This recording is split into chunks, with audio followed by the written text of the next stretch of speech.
Hey, folks. Ding, ding, ding. Hello, welcome. It is Long Hair Friday, folks. Just the hair is out for all of my fans. Billions of you, I see.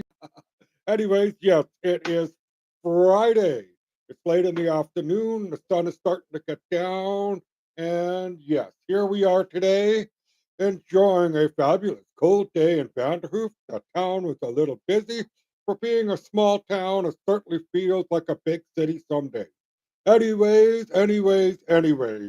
what can I say? I've been watching a lot of stuff lately because I'm a dude in a house coat. I am always looking at the news. So, first off, what is up with the protesting still ongoing and everything else? And all I don't understand is we went from bouncy castles, Connect Four, hot tubs, dance street parties for almost a month because our supreme leader, Little Potato, couldn't face the people that were out there. Instead, he talked to us in French that we were a small, fringe minority that needs to be dealt with, right? And now, today's climate and today's environment, ever since the horrific day of October 7th of last fall, not this one, the one before, right? I know, I don't really want to get into the politics of war and who does what, who does what. My point is, I'm protesting. It's what are you guys doing? I follow the news as best as I can. Mainstream media, I rarely use. I trust the likes of Karima, Diasiad. I like the right blend or the perfect blend. He used to be Patriot Patrick Smoothie, whatever his name is. Big fellow, can't think of it off the top of my head. JC Media, and a few others, and what I see is just like mind numbingly crazy. Smoke bombs, everything else, infidel, whatever, words that if the Harper Law would have been passed, these people protesting for the last, I would say, over a year now, would be in jail, right? You do not support terrorist activities, blah, blah, blah. Long story short. But the point I really want to make about protesting is, and this is for the people protesting and all you protesters out there, is be decent to the other side. Be decent to the people reporting on you. It's simple. You want sympathy from me? Do you want me to jump on your cause? Well, it's really simple. Be decent to other people. Say, hey, you know, they don't put enough beef in the hot dogs. There's too much pork. Then you want to protest that? Well, go explain your side. But don't throw the pork at the beef. Whatever. I just made all that up. Right? All I'm trying to say is be decent out there. You're doing all these little dirty tricks to stop the likes of what Kayamiya to stop reporting on your protest. Do you realize that people who may be supporting you are also watching Karima do these shows for your benefit? Right? She's not the enemy. She's just a person reporting what she sees and does a decent job at it. I'm not a like 100% Karima fan, but she does a good job at what she does. She's more human than the other one on the far left side, which is Rachel. Rachel G. Far big difference. Big, huge difference, right? Right. Yes, folks, you notice me looking down while I'm trying to keep notes and do things and trying to prove, right? Well, anyways, yeah, I know talking about protesting now, but let's get to the World Juniors and I'm gonna just sum this up for you real good here. You see the Nutcracker? You see the flame span thing? You see the hat? That's an Olympic hat, by the way, not a real Olympic hat, but this is 2010. Just before the Winter Olympics, my dad worked at a golf course, and lo and behold, Team Canada during the summer training camp was at the golf course. I have two Jerome McGinless signatures on there, but nonetheless, it is a very nice hat. I would love to have it appraised. That's why it's in the case. And loads of signatures from the 2010 training camp. Not the team that won the gold, but the guys that were invited to try and win the gold. And I have a baseball card there. Yes, I'll just briefly touch on that.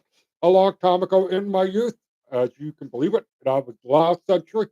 My family ran a bed and breakfast, and I had a chance to sit down with an older fellow who was staying there fishing because he was an avid fisherman and an ex pro baseball player.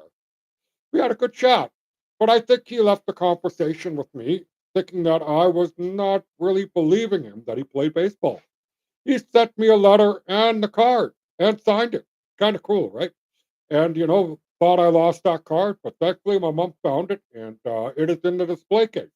There's also a hockey puck in there that is signed by Lanny McDonald for the 1989 Stanley Cup. You don't really see that, but that's okay and stuff. But the World Juniors, when you pick a team based on feelings rather than who is the best at what in certain situations and everything else when it comes to sports, and you leave people out that are of good value to any team. This is not, how do I put it? This is not for DEI, diversity, equity, and inclusion. I'm sorry, but this is the World Juniors Championship Tournament. Just like the Stanley Cup, the World Series of Baseball, mixed martial arts, boxing, it is the pinnacle, right? The pinnacle.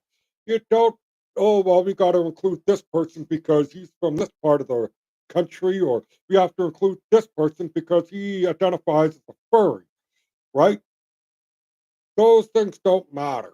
What matters is that when you invite everybody to the campus, you find who works best with who and who is the best at each position, and you build a team based on the best available player for each position, not on feelings, not on inclusivity, not on equality. It's just dumb. I didn't even see much of the World Juniors.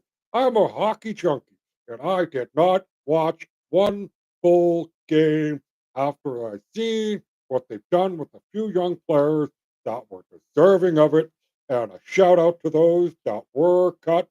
May your futures be bright and don't let it bring you down that you weren't there. Sad. Really, really sad. Anyways, folks, yes, let's get to the government, my favorite subject in the world, right? The favorite thing in the world. You look at what's going on, the craziness and everything else. Corruption, corruption, corruption, and more and more and more is coming out.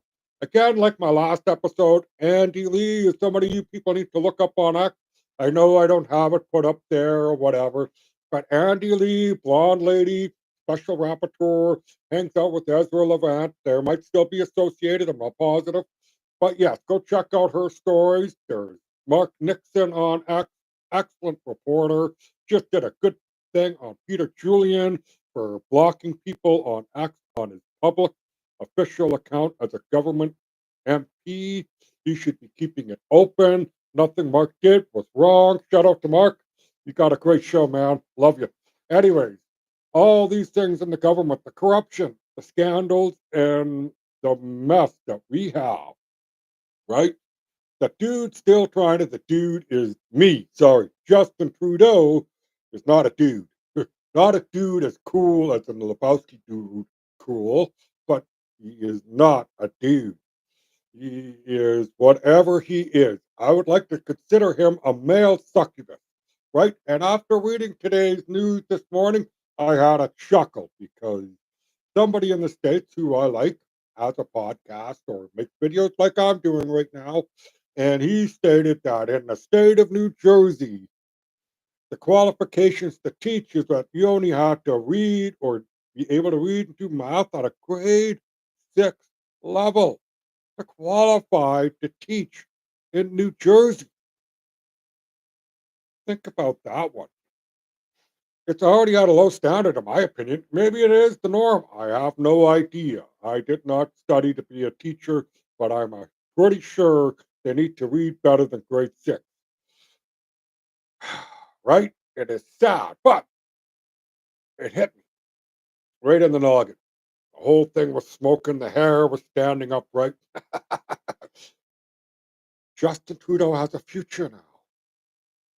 He could take his drama teaching, ski instructor teaching, and move to New Jersey. and teach in New Jersey because he will be qualified. Easy. Even if he already has a certificate, he doesn't need to bring it with him. He can go from Prime Minister of Canada to an elementary school position in Newark, New Jersey. Hopefully, I said that right, and hopefully, I got the right name for the town. Yes, folks, all that stuff that's going on, and we got to wake up. Wake up. That's what I want to say. If you got to research, do your own thing. I'm a dude in the house coat trying to tell you that, hey, you got to look out there.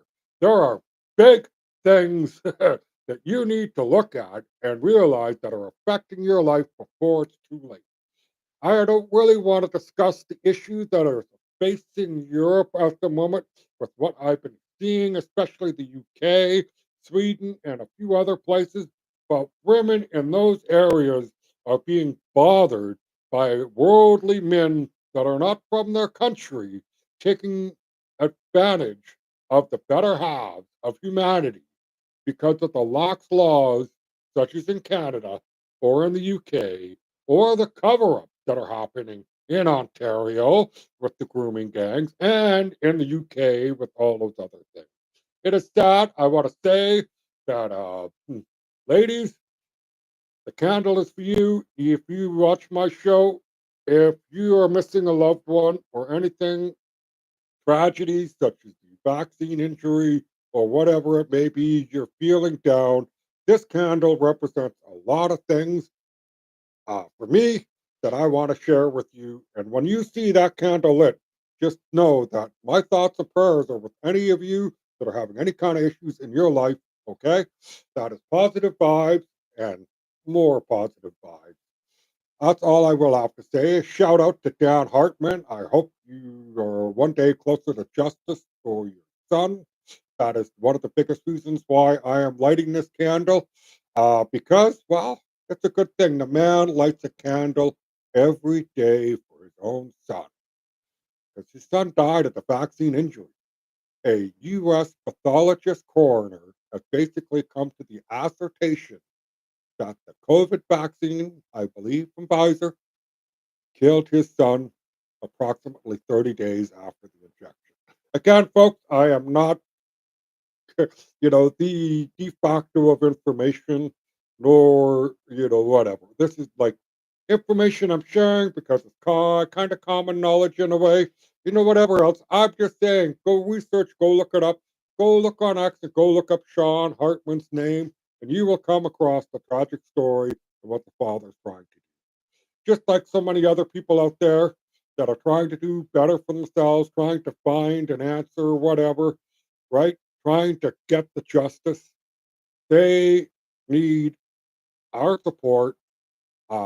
Yes, money wise, you can donate to his cause. I've done that back in August. First time since a long time or whatever. Only because I feel for the man and I feel that, yeah, justice needs to come. And I hope, truly hope, that Dan Hartman will be able to one day sleep knowing he fought for his son and won. And even at the end of the day, if he doesn't win, and I hope it never happens that way, but he did try to avenge his son's death. It's tragic. I know I want to be a little lighter, happier, and everything else today, but long hair Friday, that's I'm going to try and do this every Friday. Let the hair out, let you see it, because usually it's all bundled up in a pony tie, or in a hat. Sorry about that. Anyways, it is a good day, folks. Might not be that great of an episode, but please give Andy Lee a follow, give Mark Nixon a follow on X. They are very good people. Follow Sean Hartman and his story about the tragic death of his son. Yes, it is tragic. And also, people, like I will always say near the end of my shows, please go to the SPCA, consider adopting a pet, even if you only go once, and even if you don't adopt a pet, just go to the SPCA and see if an animal is connecting with you. And positive vibes. Happy Friday, folks. Take care.